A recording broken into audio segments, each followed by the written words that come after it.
Vivo তাদের Vivo X300 series launch করতে চলেছে খুব শিগগিরই। এই সময়টা আসলে স্মার্টফোনের জন্য বোধহয় সেরা সময় যাচ্ছে। এবার এই ফোনটার দাম আকাশ ছুঁয়ে ফেলেছে। প্রথম আমরা দেখতে পারবো স্যামসাং এর তরফ থেকে এমন একটা ফোন যে ফোনটা 3 ভাঁজ হয়ে যায়। লাভা অগ্নি 4 মিড বাজেট ফোনের মধ্যে সেরা সব স্পেসিফিকেশন দিয়েছে। আইফোনের সাথে অ্যান্ড্রয়েডের বোধহয় শেষ অব্দি বন্ধুত্ব হয়ে গেল।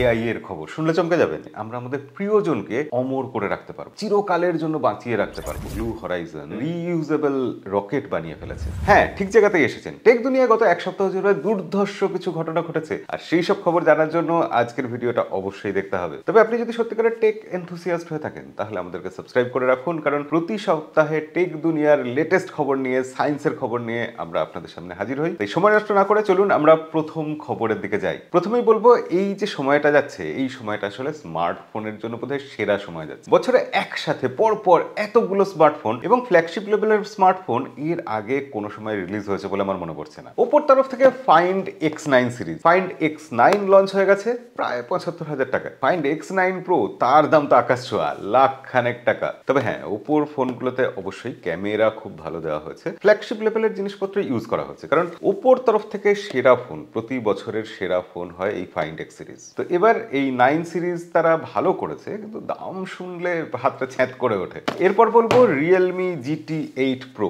রিয়েলমিও একদম ফ্ল্যাগশিপ ফোন বার করতে শুরু করেছে। রিয়েলমি জিটি সিরিজের ফোন এমনি সাধারণত ভালো হয়, ভ্যালু ফর মানি হয়, কিন্তু এবার এই ফোনটার দাম আকাশ ছুঁয়ে ফেলেছে। 72,000 রুপিতে লঞ্চ করেছে, অফার টফার দিয়ে সবকিছু নিয়ে এই ফোনটা মোটামুটি 66,000 রুপি প্রাইসিং এ হাতে আসবে। রিয়েলমি কোনো কালেই ক্যামেরার জন্য বিখ্যাত ছিল না, ক্যামেরা এখানেও খুব ভালো নয়। তবে হ্যাঁ, রিয়েলমি এই ফোনটা সত্যিকারের গেমিং এর জন্য বানিয়েছে এবং গেমিং এর ক্ষেত্রে এই ফোনটা আউটস্ট্যান্ডিং কিছু করেছে, এবং করবে না কেন? দেখুন, এগুলো সব ফ্ল্যাগশিপ ফোন, আর ফ্ল্যাগশিপ ফোনে ফ্ল্যাগশিপ প্রসেসর তো ইউজ করা হবে। যেমন ধরুন না, iQOO 15 এর দাম এখন লিক হয়ে গেছে। এই ফোনটার দাম হবে আন্দাজ করা হচ্ছে 72,999 রুপি, বেস ভেরিয়েন্ট, এবং এটা কোয়ালকম স্ন্যাপড্রাগন 8 Gen 5 প্রসেসর দিয়ে সেটা ফ্ল্যাগশিপ তো হবেই iQOO তরফ থেকে। কিন্তু iQOO 15 ফোনটাতে গেমিং এর বাইরেও ক্যামেরা বা অন্যান্য ডিপার্টমেন্টেও জোর দিয়েছে। তারা সত্যিকারের একটা অলরাউন্ডার ফ্ল্যাগশিপ বানানোর চেষ্টা করছে। এদিকে এসবের মাঝে ভিভো পিছিয়ে থাকে কি করে? ভিভো তাদের ভিভো X300 সিরিজ লঞ্চ করতে চলেছে খুব শিগগিরই। এটার দাম কত হতে পারে? লিক বলছে যে বক্সে নাকি প্রাইস লেখা আছে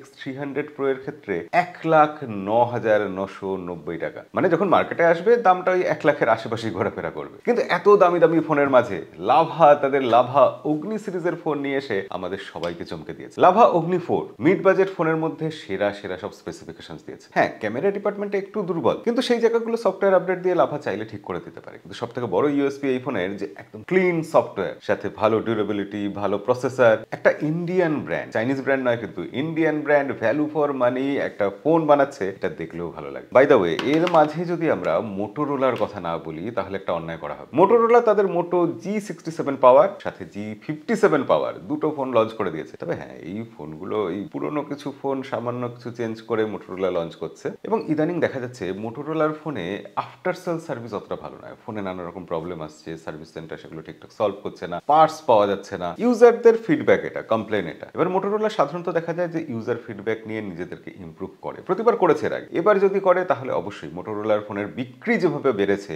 আগামী দিনে তাহলে তারা সেই ধারাবাহিকতা বজায় রাখতে পারবে। এবার স্যামসাং এর কথা চলে আসে। স্যামসাং সম্ভবত কিছু রিপোর্ট বলছে 5th ডিসেম্বর তাদের নাকি প্রথম ট্রাইফোল্ড সিরিজের ফোন আনভেল করতে পারে। অর্থাৎ প্রথম আমরা দেখতে পারবো স্যামসাং এর তরফ থেকে এমন একটা ফোন যে ফোনটা 3 ভাঁজ হয়ে যায়, এবং সেটা তারা অ্যানাউন্স করবে বা শোকেস করবে বা লঞ্চই করে দেবে হয়তো। 5th ডিসেম্বর এটা হতে চলেছে। ইতিমধ্যে হুয়াওয়ে কিন্তু এই কাজটা করে ফেলেছে। আমি যখন চায়নাতে গেছিলাম কয়েকদিন আগে, তখন হুয়াওয়ের ওই ফোনটা, ওই ট্রাইফোল্ড ফোনটা আমি হাতে নিয়ে এক্সপিরিয়েন্স করেছি। সেই নিয়ে আমাদের আনন্দবাজার.com এ অলরেডি শর্ট ভিডিও এসে গেছে, সেটা না দেখে থাকলে অবশ্যই দেখে নেবেন। আর এই কারণেই তো বলি আমাদেরকে ফলো করে রাখুন নিয়মিত এরকম ভিডিও দেখার জন্য। কিন্তু ফোনের রিলিজ, দাম, এইসব খবরের বাইরে যে খবরটা একেবারে গোটা ফোনের দুনিয়াকে, টেক দুনিয়াকে নাড়িয়ে দিয়েছে, সেটা হচ্ছে iOS বা আইফোনের সাথে অ্যান্ড্রয়েডের বোধহয় শেষ অব্দি বন্ধুত্ব হয়ে গেল। এতদিন এটা হতো না, আইফোন থেকে কোনো ফাইল যদি আমরা অ্যান্ড্রয়েড ফোনে ট্রান্সফার করতে চাইতাম তাহলে সেটা হতো না, বা অ্যান্ড্রয়েড ফোন থেকে কোনো কিছু ছবি, ভিডিও, ফটো, ডকুমেন্ট কিছু যদি আমরা ডাইরেক্ট আইফোনে ট্রান্সফার করতে চাইতাম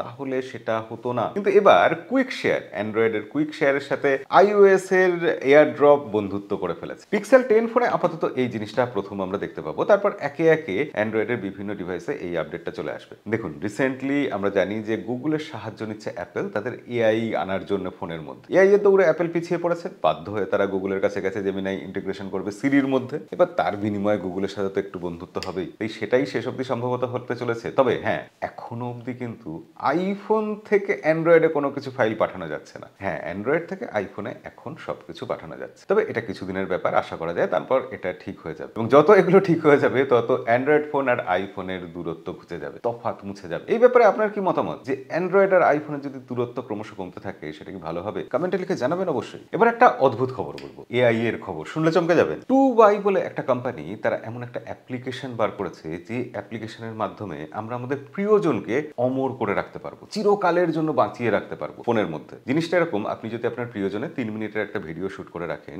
এআই তার একটা অবতার ক্রিয়েট করে দেবে, আপনার ফোনের মধ্যেই সে থাকবে এবং তার সাথে আপনি ইচ্ছে মতো ইন্টারঅ্যাক্ট করতে পারবেন। এবং এই জিনিসটা কিন্তু ইন ডিভাইস অ্যাপের মধ্যেই হবে, কোনো ক্লাউডে কিছু হবে না। পরবর্তী ক্ষেত্রে আপনার মনে হবে যে আপনার প্রিয়জন যে এখন পৃথিবীতে নেই, সে ফোনের মধ্যে থেকে আপনার সাথে ডাইরেক্ট কথা বলছে, ইন্টারঅ্যাক্ট করছে একজন সত্যিকারের মানুষের মতো। এবং এই জিনিসটা একটা দুটো নয়, পুরো 40টা ল্যাঙ্গুয়েজে সাপোর্ট করছে। এআই এর অনেক খারাপ দিক আছে, কিন্তু এগুলোই তো মজা। আবার এই মজাটাই অনেক সময় খারাপ হয়ে যেতে পারে যদি আমরা এটা মিস ইউজ করি। পরের খবর ব্লু হরাইজনকে নিয়ে, মানে অ্যামাজনের জেফ বেজোসের যে কোম্পানি আছে ব্লু হরাইজন, তারা পৃথিবীর দ্বিতীয় কোম্পানি হয়ে উঠেছে যারা রিইউজেবল রকেট বানিয়ে ফেলেছে। মানে আমরা এতদিন কি জানতাম, ইলন মাস্কের স্পেস এক্স, তারা এমন রকেট বানায় যে রকেট উপগ্রহ নিয়ে বা যে কোনো মহাকাশ অভিযানে আকাশে যায়, মহাকাশে যায় এবং সেখান থেকে পৃথিবীতে আবার ফিরে আসে। আবার সেই একই রকেট অন্য কোনো স্যাটেলাইটকে নিয়ে মহাকাশে যায় বা অন্য কোনো অভিযানে মহাকাশে গিয়ে পৌঁছায়। এইভাবে সে যাতায়াত করতে থাকে যে কোনো একটা ট্রেন বা বাসের মতো। এই জিনিসটা ইলন মাস্কের স্পেস এক্স ছাড়া আর কোনো কোম্পানি এতদিন করতে পারতো না। জেফ বেজোস দীর্ঘদিন ধরে এই ব্যাপারে কিন্তু খুব সিরিয়াস। তিনি রীতিমতো অ্যামাজন ছেড়ে দিয়ে এই ব্লু হরাইজনের উপর ফোকাস করেছিলেন এবং শেষ অবধি সাকসেস এসেছে। তারা সফলভাবে এরকম রকেট উৎক্ষেপণ করতে পেরেছে যে রকেট